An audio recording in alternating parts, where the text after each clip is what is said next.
A glass of wine can feel relaxing. Scrolling your phone can feel relaxing. Collapsing on the couch with something deliciously mindless can also feel relaxing. But I want to ask you something honest. After you do those things, do you actually feel more like yourself? Or did you actually successfully disappear just for a little while? Because there's a difference.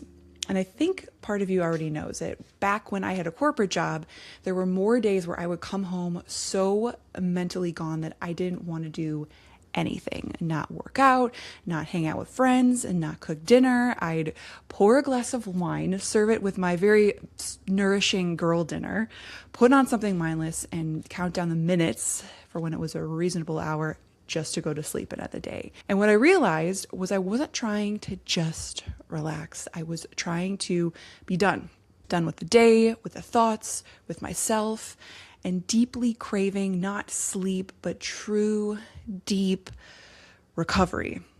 And we don't talk about that enough because most of what we reach for after work might not be the most restorative. It's a surface level brain break from the day, which sometimes is, if you're being honest, all we have in us, and that's real, but it's not the same thing as feeling recovered. We spend so much of our lives working.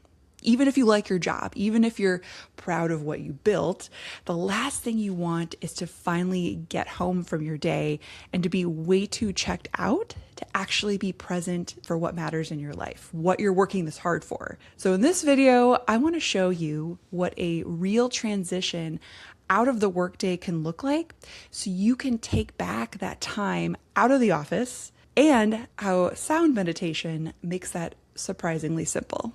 So before we get into the reset itself, I want you to picture something. So you come home from, say, a backpacking trip. Even if you're not a backpacker, stay with me.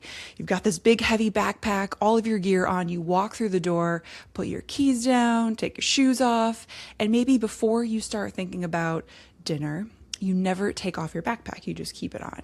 You make dinner with it maybe digging into your shoulders. You sit on the couch with it still strapped across your body. And then you try to relax like that. Eventually, you'd probably look at yourself and think, wait, why am I still wearing this? What's going on? But that's what I think happens to most of us after work. We physically shut the laptop. We get in our car and drive home. We walk through the door, but we're still carrying everything we walked in with. The conversation that maybe didn't go like we wanted it to, the things that didn't get finished, the impending chaos perhaps of everything still waiting for us the next day, right? And then we try to unwind by holding on to all of that. So what I'm describing, this reset, is just a small moment to actually notice what you walked in with and gently start to put it down. And I want to be clear about something before we go further. So this is not about shaming the glass of wine or the trashy TV or needing an hour where no one asks anything from you. Sometimes that's genuinely what the day calls for, and you don't need to tell me otherwise. Here for it. What I'm inviting you to notice is whether what you're reaching for is actually giving back to yourself or just helping you get through the moment, the day, the evening. Because when you've had a hard day, of course you're going to want distance from it. Distance from the mountain that's being built in your inbox, the decisions, the pressure, the version of you that had to be competent and composed and available and on all day long. That impulse makes complete sense. But if every evening becomes an escape from yourself, eventually your free time stops feeling like yours. You're off the clock technically, but you're not actually there. You're not actually being present. So this is why I started with the body rather than the mind. Stay with me. Somatic awareness sounds like a bigger concept sometimes than it needs to be. All it means is noticing what's actually happening in your body right now without analyzing it. Not chasing the thought spiral that starts with, oh, my chest feels tight, I have a headache, my jaw's tense, and it somehow ends with, well, maybe I need to quit my job, maybe I need to move somewhere off the coast. Just noticing, stop that spiral. Where do you feel your breath in your body?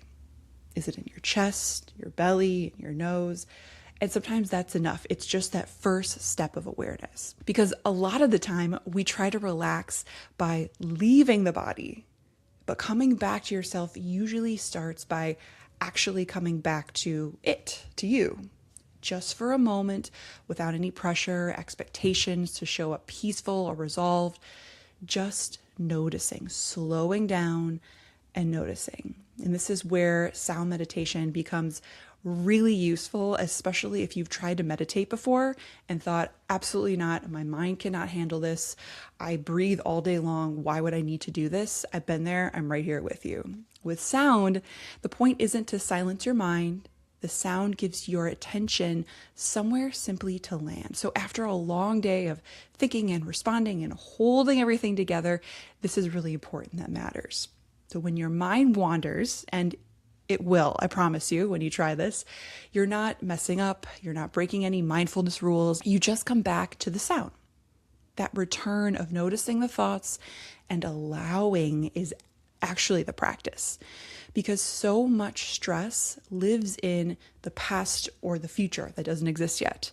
Replaying the meeting, planning tomorrow, running through the thing you forgot.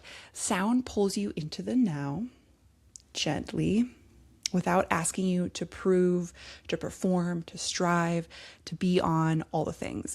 And I want to be honest though, sound meditation won't fix your toxic job or make an unsustainable workload reasonable. You probably already knew that. It's not a replacement for therapy or the bigger things that might need to shift, but as a transition, as a way to move through the workday into your actual evening, it can be a real bridge. A few minutes where nothing is asking you for anything. No one is, nothing. Where your nervous system gets a signal that you could actually be at home now. And from that place, you might just be able to hear yourself a little more clearly. What you actually need in the moment, in that evening. Whether something needs to change. What is the next honest, aligned step? And that's what I care most about. Not a calmer hour before you go to bed, but where you can start to feel the difference between being technically off of work and actually being available for you, for your life again. I think of it as a way to come back into clearer relationship with yourself. So to make this more practical, because the last thing you need right now is another wellness routine that becomes another thing to manage.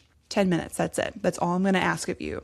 So you're looking for the doorway between the workday and the rest of your evening, that moment where you would normally maybe go straight from work right into the next thing, open the phone, turn on the TV, check one more email. That's where this lives. So maybe it's in your car before you go inside back into your house.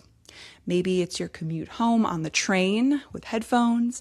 Maybe it's the first thing you do when you get home before you do anything else. 10 minutes. Start with 3 slow breaths. It's a magic number because it's enough to interrupt the momentum of the day. Just 3. Notice where you feel that breath in your body. That's all you're doing. And then I'm going to ask you to start the sound.